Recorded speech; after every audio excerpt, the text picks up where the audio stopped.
it's going to get very interesting this evening as I bring in a policy and public affairs analyst to help us discuss all of this. As the day of election draws closer, how credible or do you foresee now the Independent National Electoral Commission (INEC) dependable enough to conduct a credible and transparent election?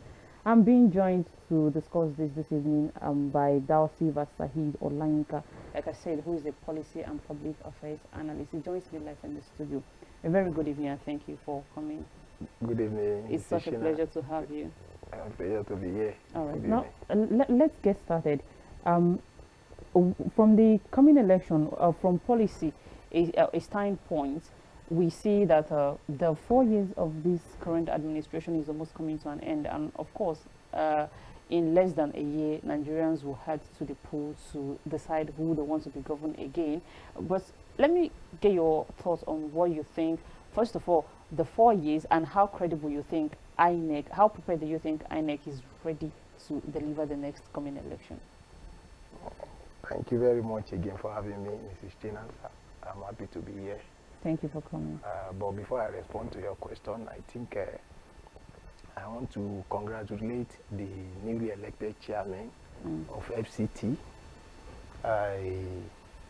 And I want to advise them to make sure that they deliver on the campaign promises they have made to the people of FCT. And I want to also advise the residents of FCT who came out overwhelmingly to vote for the candidate of their choice on that day to hold their elected local government chairmen and councillors accountable as time goes on. So then let me now go back to your question. You see, when you talk of INEC, which is the electoral umpire, from what I've observed so far, from the new man that just came on board in person of Professor Amokwiton, so far he has conducted 2 elections. He has conducted an Anambra governorship election, and he just conducted FCT council elections. So if you look at the 2 elections that he has conducted so far, you agree with me that the integrity of INEC has been subjected to test. You understand? What I mean by that statement is that the man has proved that he has the credibility, he has the capacity and the wherewithal to deliver or to give us transparent, free and fair election that can be adjudged by both local and international observers. You understand? Now, if you look at the Anambra governorship election that happened last year, I think October or thereabouts, if you look at the process, you understand, you agree with me that the election was very peaceful, largely peaceful and transparent. And the opposition won in that state, which is Abga. The governor there is re-elected. So under this Professor Amokwiton, he has conducted the Anambra election and FCT election. Then when you look at the FCT election, which I took part, because I was happened to be election observer, I went around, especially in areas like Buhari and Amak, to be precise. I was on ground as an election observer. So the election that I witnessed in the FCT, in the just calculated election, was also largely peaceful, very transparent. You understand? The only problem I have with that election was that there was voter apathy. You understand? And I think that problem cannot be attributed to FCT election alone. When you talk of local government election, that has always been the recurring decimal. We always have the issue of low turnout. People don't like to vote when it comes to local government election. But when it comes to presidential governorship, then you see the massive turnout. People who want to come out and exercise that franchise. So you understand? So I'm very confident that 2027 election is much anticipated. People want to know the outcome. I know the pendulum, the way the pendulum is moving, you know. Some people might say that the ruling party will definitely win the election. Yes, I agree with that school of thought. But again, you know, you cannot rule out the opposition. You understand my point? You cannot rule out the opposition too. They also they are working day and night to ensure that they unseat this government. But I believe it's going to be very, very difficult because this APC government, the way they are, managing the country and the way they are on ground, you know that the party is a party to beat. You understand? But Inec, what Inec has, the new man has done so far, he has proved that he has that capacity to deliver on credible and fair elections. Because the Abuja election that I witnessed, my sister, I can confidently tell you that the election was largely peaceful and transparent because I was on ground in Amak and Buhari area councils. You understand? So, and I actually witnessed what happened. People came out without fear or intimidation. They came out and, cast their vote for the candidate of their choice, and the winner was announced. You understand? So it shows that INEC is much prepared for 2027 election. Because for us not to have, problem, fracas, violence in the last FCT election, it shows that the man knows the task ahead. He knows that Nigerians are watching him and Nigerians are begging him that he should give us fair, credible, and transparent election in 2027. Okay, I listened when you said that people largely say that APC will win the next election. But then, I'm wondering, you say you don't believe with that school of thought, but I'm wondering, is there really any I believe in that school of thought. Oh, you believe in that school of thought. But what made you believe so? Is it because you think there is no strong opposition to challenge the reason why I believe present in that government? I will tell you the reason why I believe in that school of thought. If you look at 2015, when APC dislodged PDP government that have ruled for 16 years, if you recall how the amalgamation that gave birth to APC, if you recall how it started in 2013. Okay. You understand? That was 2 years to 2015 election. Are you getting my point? So when if you look at the caliber of people that formed that APC, then you agree with me that they are politicians who were ready to make sacrifice, and they made sacrifice. That was why Buhari emerged as the candidate of the party. Naturally, Buhari wouldn't have even emerged as the candidate of APC in 2015.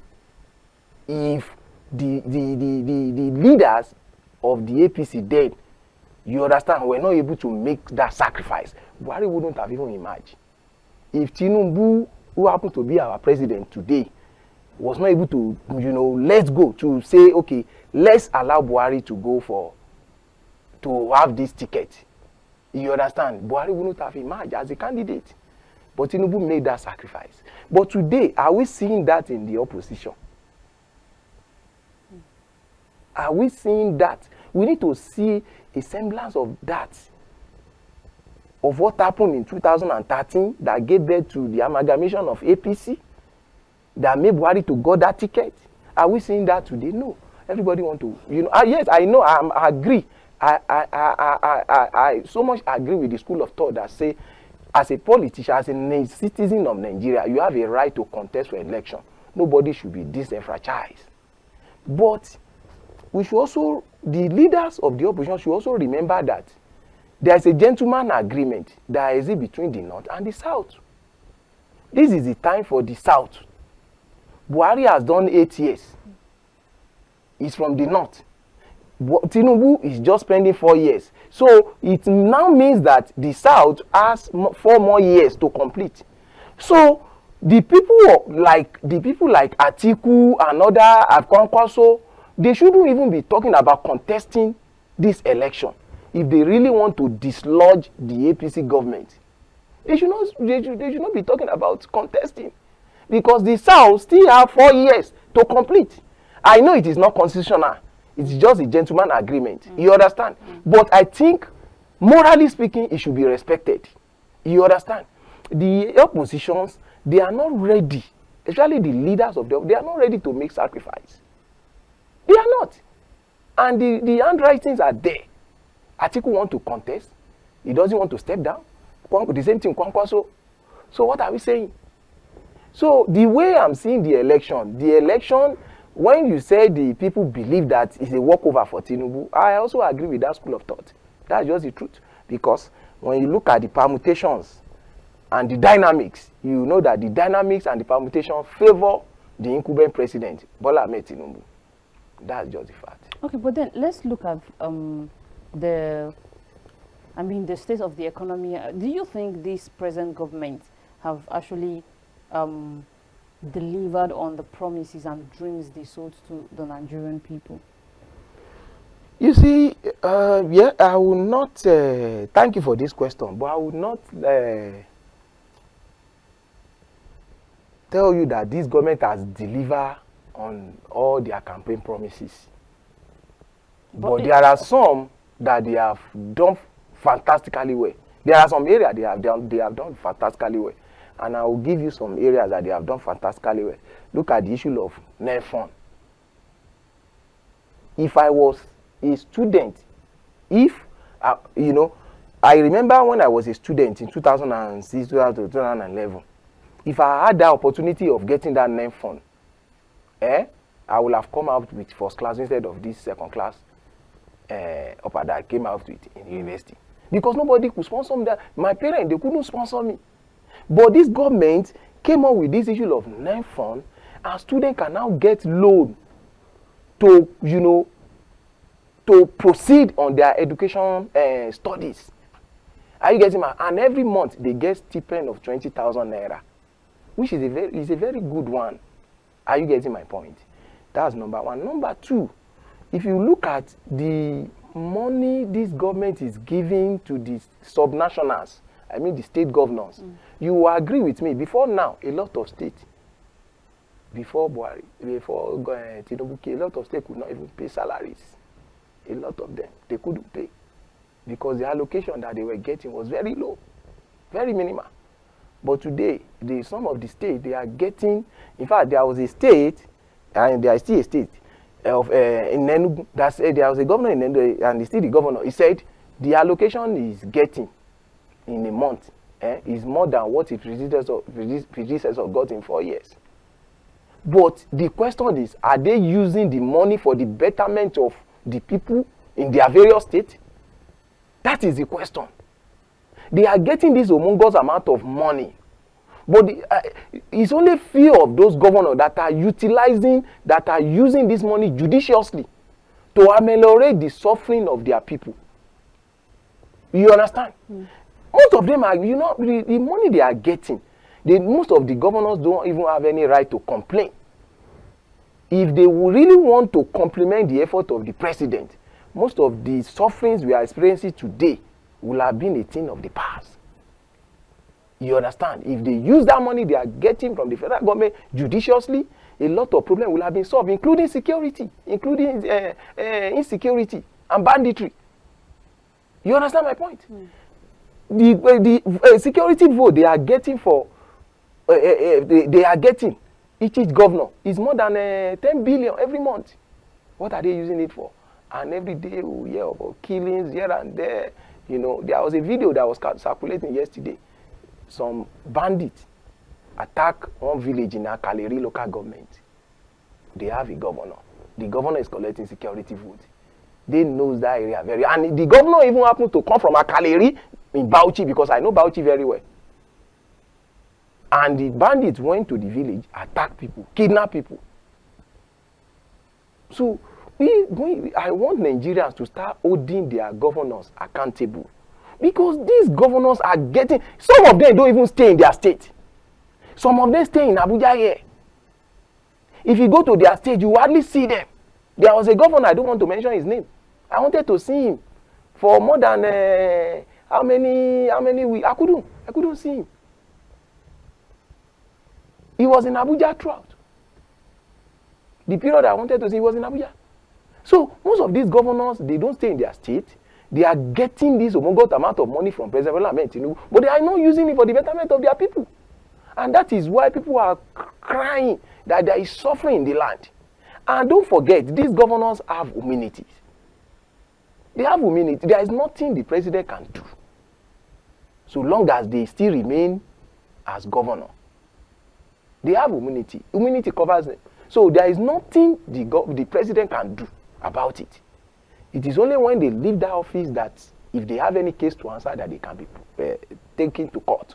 But for now, there is nothing the president can do. The president is incapacitated. It is now left to the people to now hold their governors accountable, to ask questions. How are they using the money?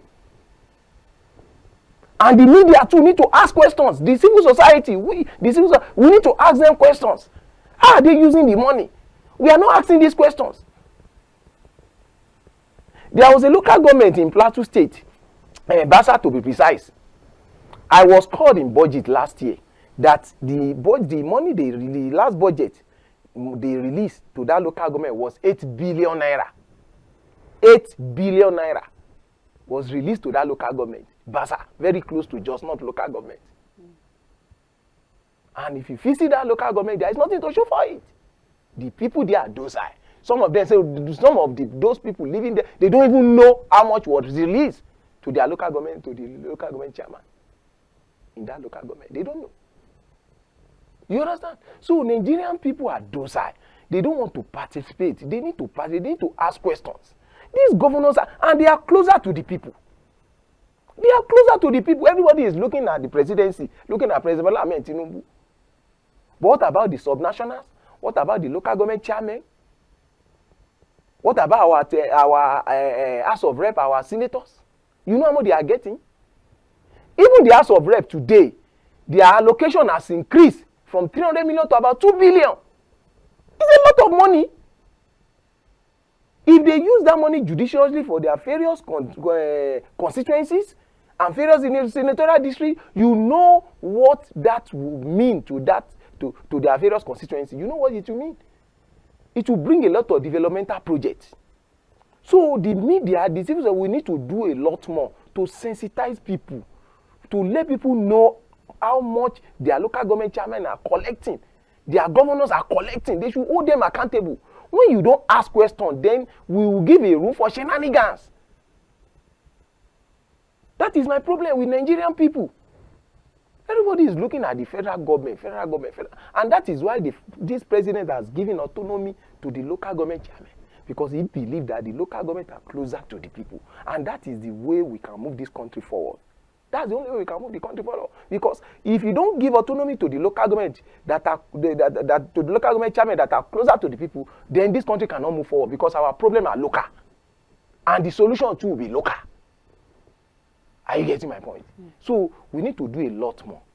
Thank you. Now, looking at the fate of PDP, for a political party that was in power for 16 years, looking at the fate now, it does look like ADC seems to be the next opposition party. But there is a big question on who would go down, like you mentioned, who is ready to step down for who.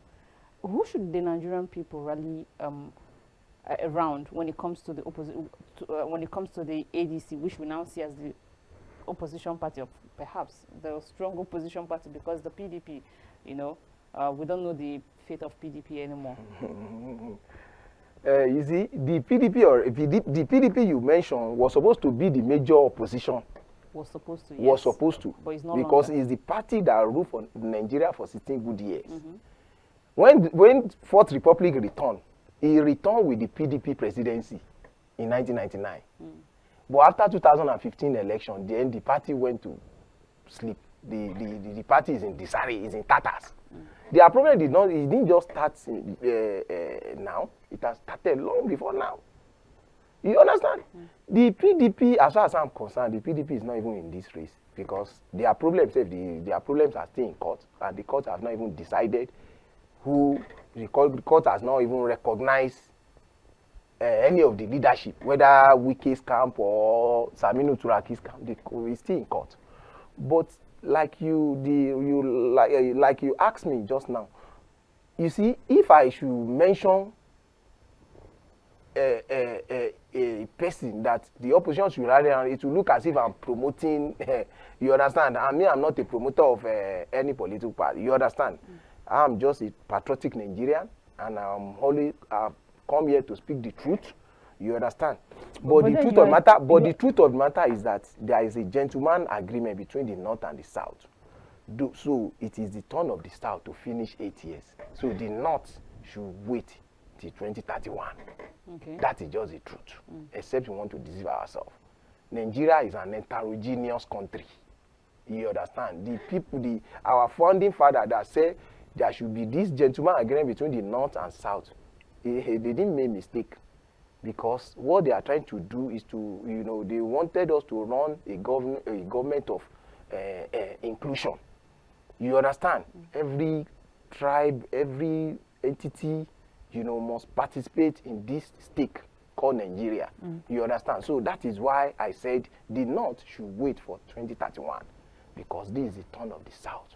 So if the ADC, as like you rightly asked, if the ADC wanted to do it, they should allow the people from the South to run on their platform. You understand? They should allow a candidate from the South to run on their platform. Atiku should just go and sit down for now. He should wait till 2031. So who do you think fits in best when you say from the South? What? If I should mention the name of the person, it will look as if I'm promoting. We are on air. I cannot. You are making an analysis, so. It really doesn't. There are a lot of. We have credible people from the South. You understand? We have credible people. You yourself, you know. Figures like. We have credible people. We have the person that holds this station too. Is he not from the South? He's from the South. You understand? He's from the South. He's a fantastic person, very learned, very fast in knowledge. So we have credible people in the South, which I would not like to mention, so that it won't look as if I'm campaigning for them. You understand? Because I'm not their spokesman, and they didn't pay me to come and campaign for them. Yeah, I only come here to speak the truth. You're not campaigning. You're speaking. You're making an analysis, and you're speaking to the Nigerian people. Yes, I agree. I'm speaking to the Nigerian people, but at the same time, I have to, whatever I say here, it has to be done with decorum. You understand? So I don't want to mention any name, but I know that there are a lot of fantastic people from the South that are also vying for the presidency. You understand? So I think there are a lot of them. Well, Inec has released a date for the presidential election, which it says it will take place on the 16th of January 2027. But opposition party don't seem to be okay with that. Some have given reason that, it's too early. Or some are saying, this is a means for rigging. There are so many excuses. I think we can see from the aspect of them still trying to put their house in order and the rest of it. But then, give me your own, what do you make out of the dates that INEC has released? Do you think, your own analysis, do you think it's good enough, or it's Of course, it's good. There must be early preparation. If you have early preparation, early appropriation, what it means is that the execution of the election will be seamless. That is what it means. That's why you have to prepare on time. You saw what happened to Super Eagles last time. You understand? We couldn't qualify for the World Cup because we did not prepare on time. It was at the dying minute that we started, we now discovered that we need to go for the World Cup. You understand? So, early preparation is good. I like when INEC release their timetable. And I like when they submitted their proposal for the execution of 2027 budget. They have done that. That is what is stipulated in the Constitution. In the new Electoral Act, that you must submit or propose your budget 360 days earlier to the fixed date of the election, which INEC has done. So what INEC has done is in line with the Constitution, because we run a constitutional democracy and we must follow the grand norm of the Constitution. That's what INEC has done. So I understand with the opposition that are saying that yes, it's too early, they are not supposed to. I understand, like you rightly said, they are not prepared, the opposition. They still have a lot of things that they need to put in order. You understand? That is why I will not use that, I will not say they are crying. That's why they are, they are agitating that the timetable is not suitable for them. But to me, it's very good, because when you have early preparation, early submission of the budget, it means the execution will be seamless. The execution of the election will be seamless. And there will be a guarantee for free and fair election. That is what it means. So I'm very happy that Inec has released the timetable. So everybody, all the political parties should go and prepare themselves, you understand, and give us credible candidates. Well, the timetable also gives a clear window for party primaries. Historically, we've always seen party internal disputes within parties. So do you see or do you think this time around it will also be affected? I mean, the internal disputes between political parties, do you foresee similar risk this time around? Even if you look at 2022 primary election, all the political parties, there was rancor. There was court. In fact, we had about 5,000 court cases because of that primary election. You understand? So it is not new. There will definitely be rancor. There will definitely be some, a lot of people that will not be comfortable with the conduct of the primary election in their various parties, including APC too. I know there will still, they will experience something like that. You understand? It is not limited to the opposition or the political party, because if you look at the number of people that are contesting, even in Nasarawa, look at the number of people that are contesting for election in Nasarawa, about 17 aspirants contesting for governorship election. And you expect me that at the end of the process, there will not be rancor. There will definitely be rancor. You understand? But it now depends on the internal resolution mechanism of every political parties, how strong they are to manage the outcome or the aftermath of the primary. You understand? That is why they have they have bodies of national working committees, national executive council. Every party have that. You understand?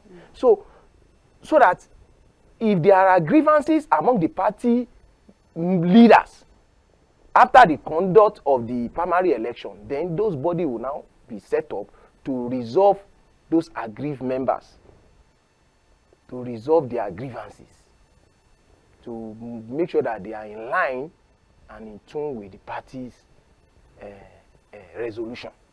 You understand? So it is normal.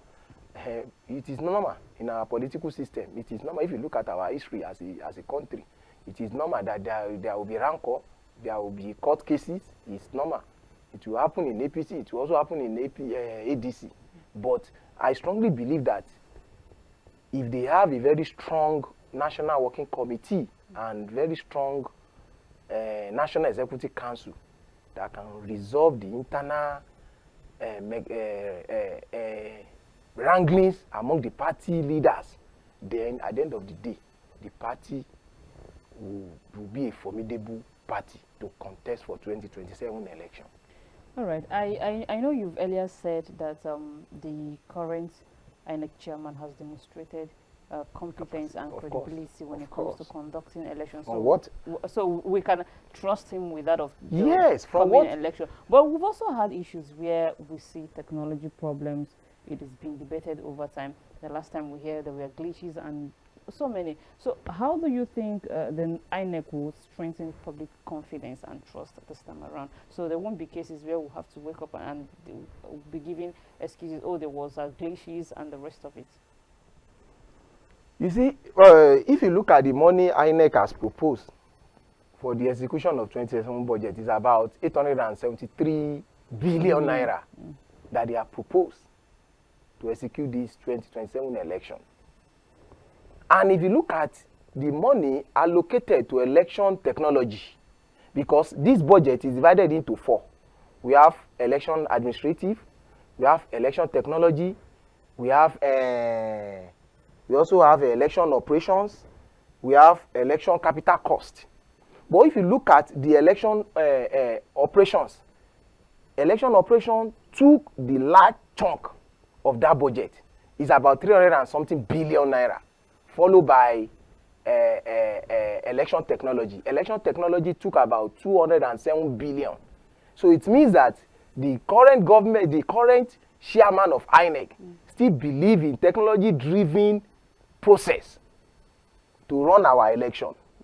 So it means that technology will take a center stage in this 2027 election. But I want to believe that from what I have seen so far about this man, from his antecedents, from the election he has conducted, I strongly believe that he's going to live up to expectation and is going to deliver on transparent and free and fair election that will be adjudged to be fair by both local and international observers.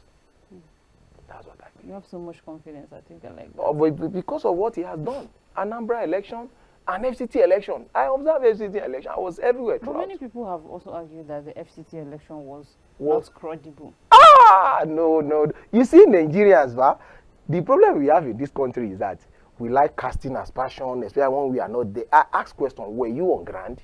Those people that were making that assertion, they were not on ground. I was personally on ground. I was everywhere. And nobody sponsored. I had to come from Lagos I just want to follow up. You understand? Because the FCT election, if you look at the hula baloo, the insinuation attributed to the APC won all local governments. See, me, I believe that I don't know how they did it, but what I know is that the election was credible, was free and fair. No harassment of voters. I don't know how they did it. I don't know, but I strongly believe that the election was largely peaceful. Largely peaceful from what I have witnessed. There was no vote buying. No vote. If I was on ground till in the evening, the only problem, as like I told you earlier, it was only voter apathy. Those the eligible voter did not come out. It was only about 10 or 15% of voters that came out to cast their vote on that day. You understand? But from what I have seen, the election was so seamless, and the ad hoc staff, the way they managed that situation was perfect, top notch. You give it to them.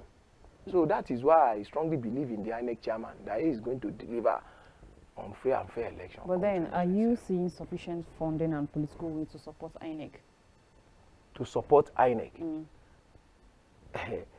You know, we have to support them, but at the same time, we need to hold them accountable. Of course, we have to hold them accountable. You understand? Are you seeing that political will, I mean, from the government of the day in supporting INEC to be able to deliver a free, fair, and credible election? The government of President Bola Ahmed Tinubu does not have any option other than to support this INEC chairman to give us credible election. President Bola Ahmed Tinubu is a Democrat. He's a Democrat. You understand? So he knows what free and fair election means. You understand? So I don't have any doubt in the credibility of INEC. And I don't have any doubt in the credibility of President Bola Ahmed Tinubu to support this present INEC chairman to give us free and fair election. That is what Nigerians deserve. We need that free and fair election. And I believe President Bola Ahmed Tinubu will give us that free. It's not even President Bola Ahmed Tinubu that will give. It is the INEC chairman. Because President Bola Ahmed Tinubu is not the one conducting the election. He can only release money, funds, to the INEC chairman to execute the election. So it is the INEC chairman we need to hold responsible and accountable. You understand? To give us free, fair, and credible election. But as for President Bola Ahmed Tinubu, he is a Democrat. He is a true Democrat. And he has demonstrated that in many capacities. You understand? Free election is non-negotiable as far as Nigeria is concerned. We need it because we need to build that trust, that public trust, because the public trust has been eroded. So we need to build it. You understand? So I believe President Ahmed Tinubu will support the INEC chairman to give us free and fair election come 2027. The fact that you stated that the trust has been eroded, what do you think Nigerians, especially young voters, what do you think they should be doing now in preparation for the 2027 election? Now, what they should be doing now is that, first of all, they should go out there and collect their voters card.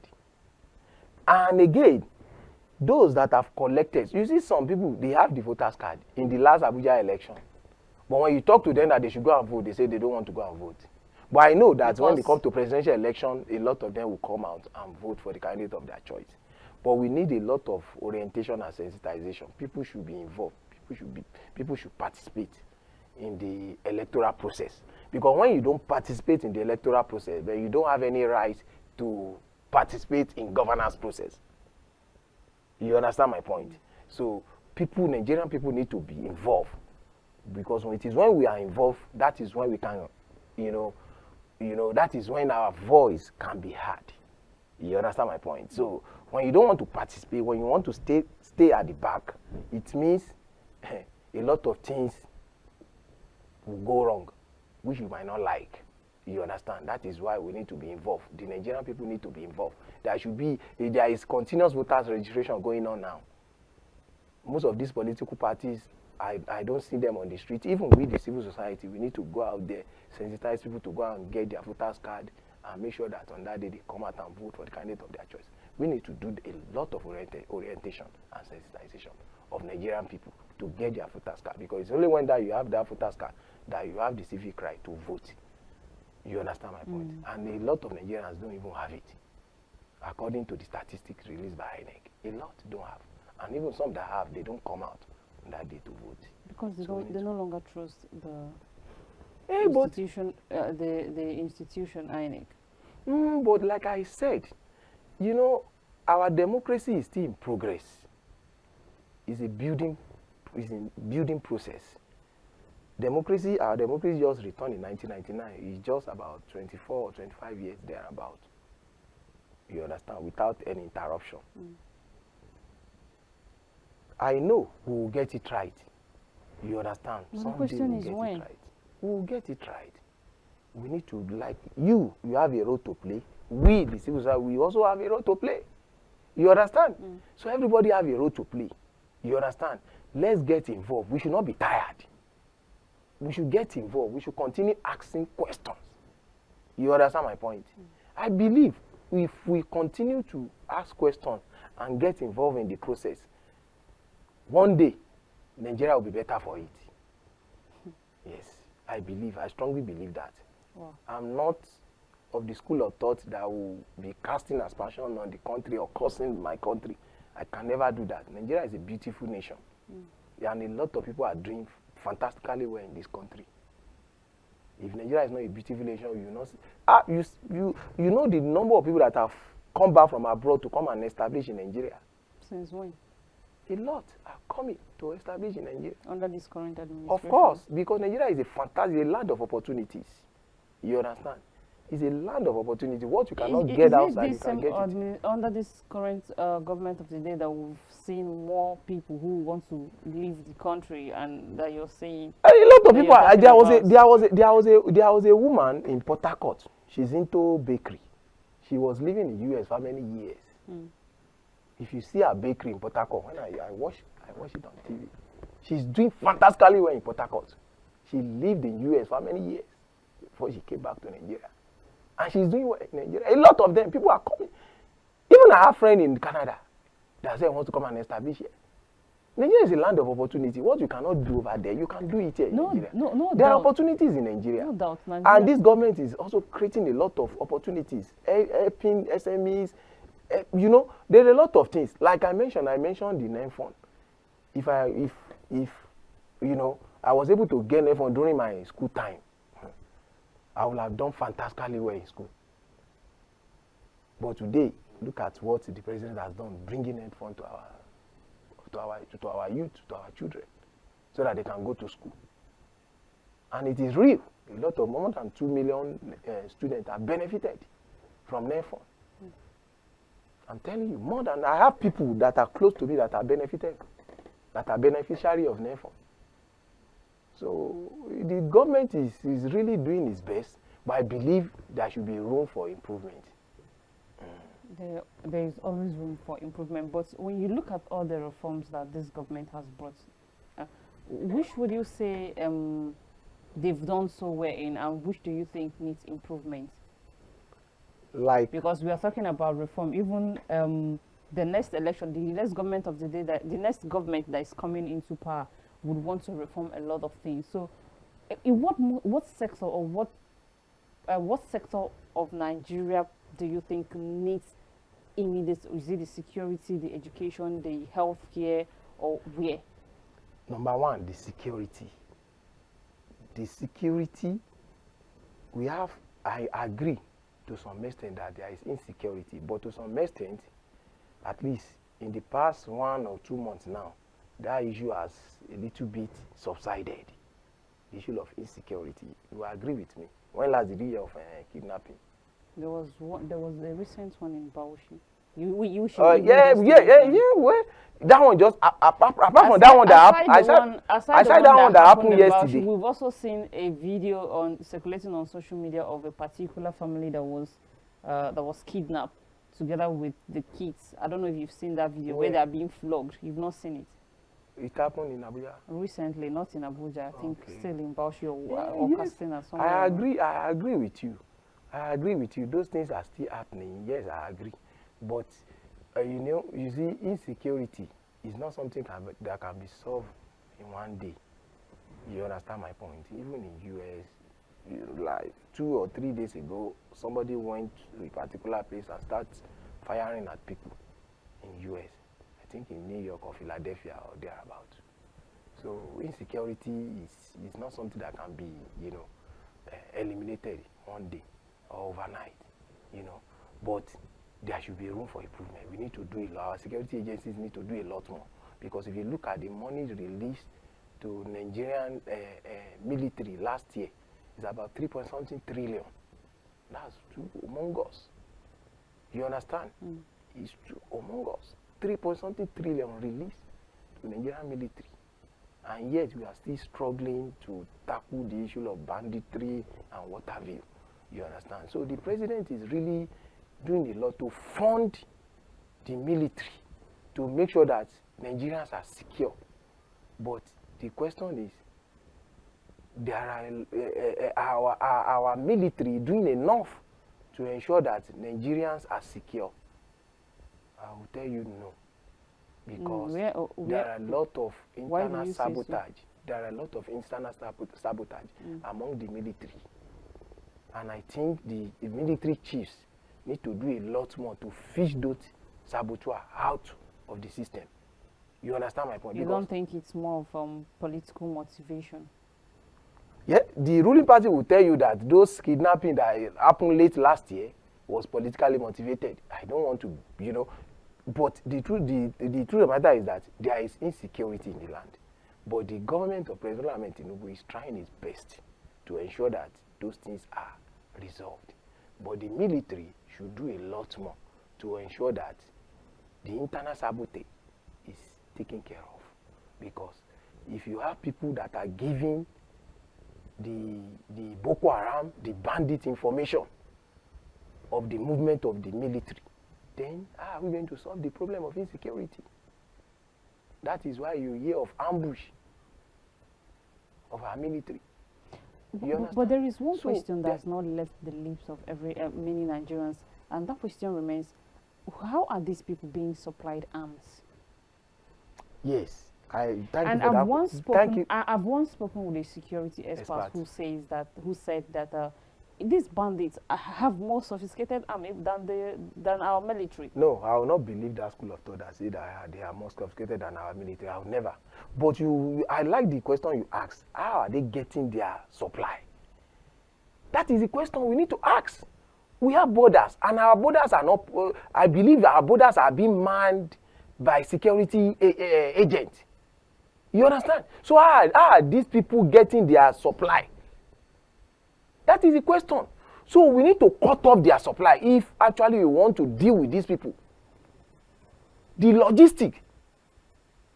If we don't cut off their supply, then these people will be emboldened to attack and to cause havoc, to wreak havoc on our people, including security agents. You understand? So all these things, that's why we have NIA, we have the intelligence department, in the military, in the civil defense, in Nigerian police force, we have them. So they need to do a lot more. How are they? Up till now, we have not gotten information on how these people are getting their supply. Because their supply did not just come from heaven. You understand? It has to pass through the land. You understand? So how are they getting their supply? That is the area we need to work on. If you don't deal with that, then there is no way this problem can be resolved. You understand my point? We need to cut off their supply chain if we actually want to deal with insecurity that is staring us in the face. We need to cut off that supply chain. So how do we cut it off? How do we fish these people out? I mean, these people causing havoc. Then that is why we have intelligence gathering. We have intel. We have that department in every, like I said, in every security agency. So why do you think they've not been able to identify these people? It's because there are internal saboteurs. There are internal saboteurs. That was why I said we need to fish out those people that are compromising our efforts. If we don't feed them out and prosecute and deal with them decisively, then it will be very difficult for us to prosecute this war or to execute this war. You understand? We have borders. You understand? That these people, because I strongly believe that all those equipment that they are using pass through our borders.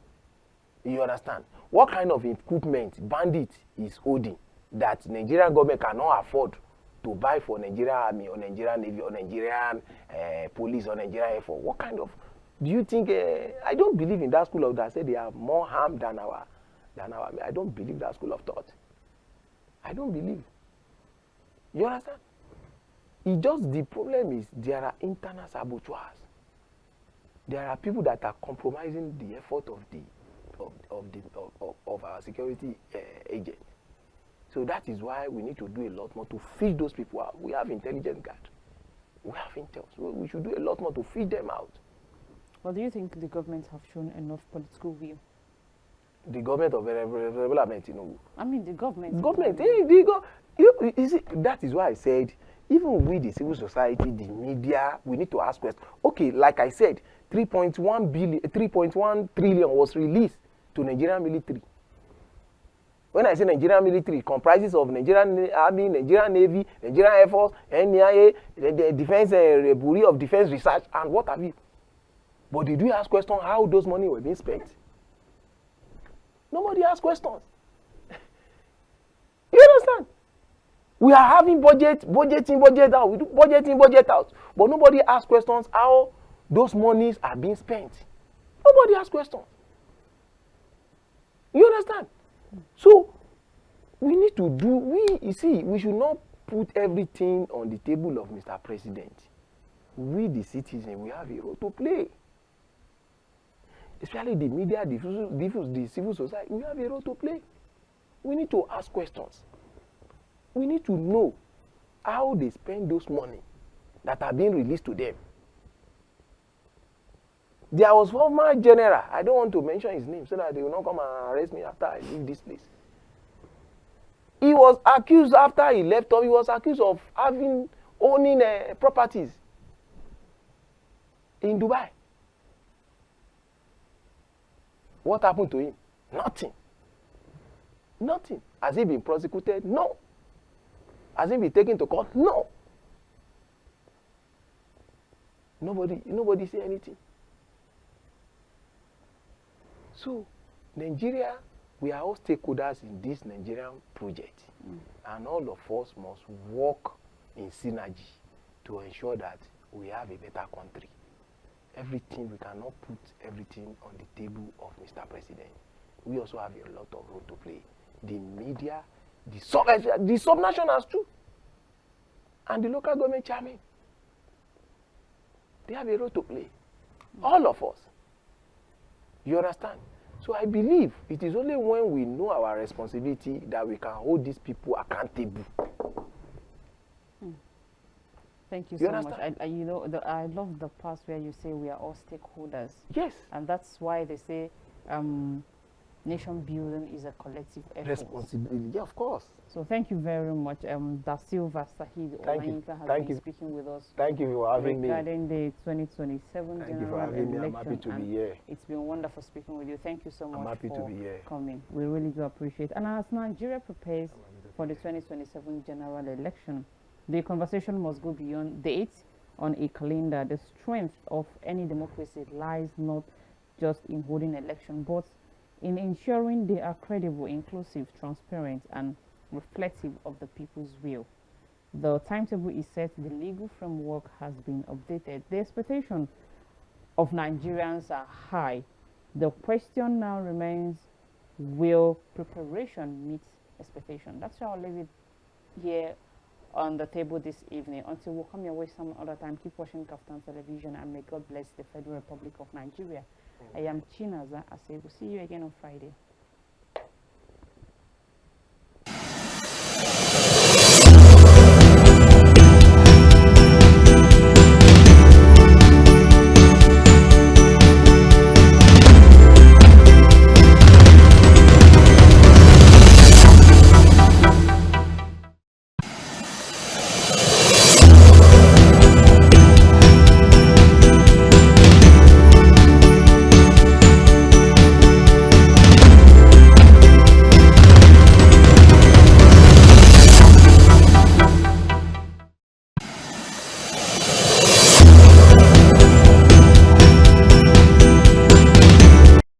ثم أفيضوا من حيث أفاض الناس واستغفروا الله إن الله غفور رحيم